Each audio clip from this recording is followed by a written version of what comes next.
And Antonio, yesterday a UK regulatory watchdog opened a probe into your potential $14 billion acquisition of Juniper Networks.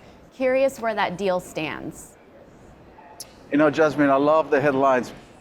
The probe actually is the standard regulatory process. Basically, we work with the regulator in the UK, and basically we work with them to file our approval for the transaction. It's standard process. In the UK, you have 60 days to go through that process, and the last day for the regulators to come back to us, we are very well engaged, is August 14th. So this is standard regulatory process, and we are very excited because that means we are in the timelines we announced at the transaction on January 9, and in that case we said that we are going to close this transaction end of this calendar year or beginning of calendar 2025. So very excited. This is good. This is actually really good. Antonio, I'm just curious, how confident are you that Juniper really is going to create this meaningful tailwind for that networking business, that you can really replicate, Antonio, the success you had with other acquisitions like Aruba? Yeah, I mean, first of all, from a shareholder perspective, this is going to provide twice the size of the current networking business, which obviously the flagship is HPE Aruba Networking. So think about it, we're going to have a business that's $11 billion, which will represent 35% of the company's revenue and more than 55% of the company's profit.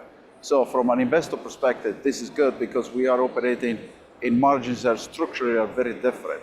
From a customer relevance standpoint, this is super exciting because it will allow us to provide a true edge to exascale networking fabric.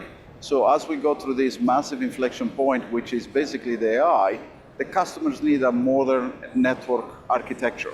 Because today, even when you deploy AI, you have to manage two different networks. The one in the rack or in the AI server or in the AI system itself, and then you need to connect it to the data center. And therefore, there are two different levels of management, and that's complicated. So with Juniper and our networking IP, we'll be able to collapse that, and we're going to work with Jensen to integrate the two into the HPE GreenLake solution, and ultimately do it in an AI-driven way, because we already integrated generative AI in all our solutions, whether it's the networking management, whether it's the server deployment, or whether it's the storage management as well, and the capacity that we deploy for them. So super excited about that.